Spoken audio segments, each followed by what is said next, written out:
So this insane woman becomes a multimillionaire by shoplifting makeup.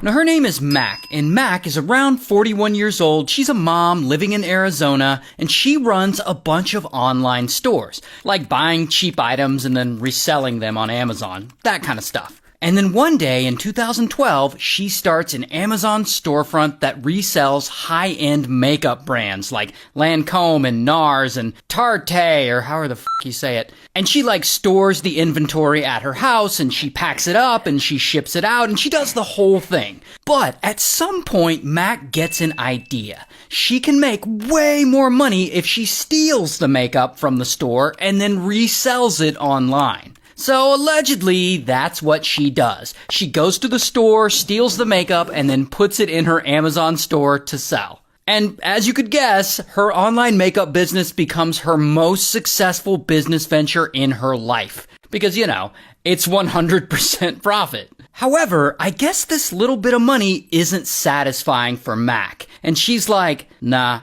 not good enough. And she wants to make more. So at some point, she comes up with a plan to get even more stolen makeup at a quicker rate. She's gonna have teams of people go out and steal it. And that's exactly what she does. She somehow gets these shady young women, all in their 20s, to each go out to different makeup stores, and they steal a bunch of shit, they give it to Mac, Mac pays them for their services, and then she resells it on Amazon. And let me tell you, it is absurd how well this scheme works. She's suddenly pulling in a lot of money. In fact, she's making so much money that in 2018, she and her family moved from Arizona all the way to California. And there, she buys a $1.3 million house. So her Amazon store must be doing pretty well. But even still, Mac is like, nah, not good enough. And she wants to make more. So in California, she decides to level up her game. And at this point, her husband is involved in all this, and his name is Kenneth.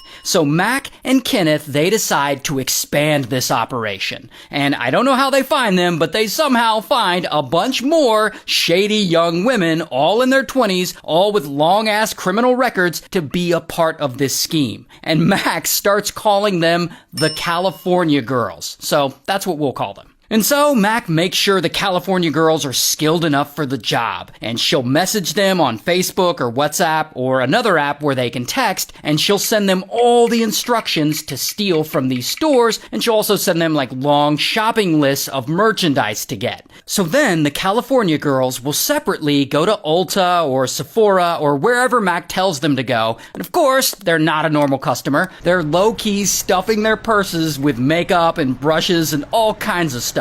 And the whole time, Mac is texting them, asking them for updates, making sure they get every single item from her list. And she actually ends up being kind of a hard ass of a boss. But it must be a pretty tight operation because these girls don't get caught. So Mac keeps sending them out again and again and again. And business is looking pretty good. In fact, it's looking so good that Mac asks the girls to start recruiting their criminal friends to help them like it's a frickin' MLM. And they do. So eventually, there are a dozen California girls all stealing for Mac's operation. But even still, Mac is nah, and she wants more. And so she instructs the girls to steal more than makeup. And she starts sending them to lens crafters and other stores to steal sunglasses. And she makes them start stealing purses. And she resells all of that on Amazon too. And that does really well. However, it's still not as well as Mac would like because she's still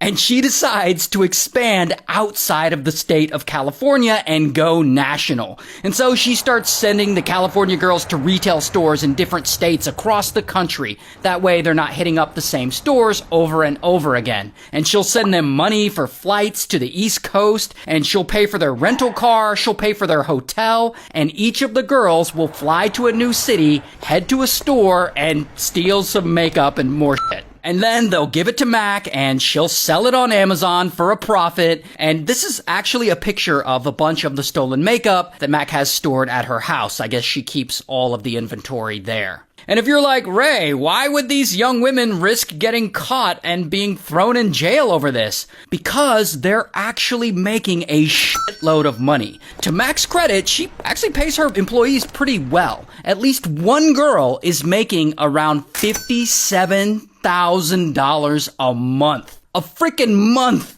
While Mac is, of course, killing it too. Like, in 1 year alone, she and Kenneth make $1.8 million. $1.8 million from stealing makeup. In fact, Mac and Kenneth are making so much money that they decide that their current house is not... So, they move. Not too far away, but in 2021, they move to a much bigger house, because they're like ballin' now. And I actually like looking at criminals' houses, so let me be a real estate agent really quick and show you this big-ass house they got. This is a 4,500 square feet luxury home. It's got a pool and a hot tub. It's got a winery. It's got a really nice staircase. It's got a breakfast nook. You can hold weddings here, which Mac actually does at one point. It's got a whole-ass orchard. There's even a little separate building where they have a chapel. So it's got a little church on this property, which is the perfect place to worship after you've committed a bunch of retail theft. So anyway, Mac's operation keeps going for more than 10 years, while Mac herself has managed to make almost $8 million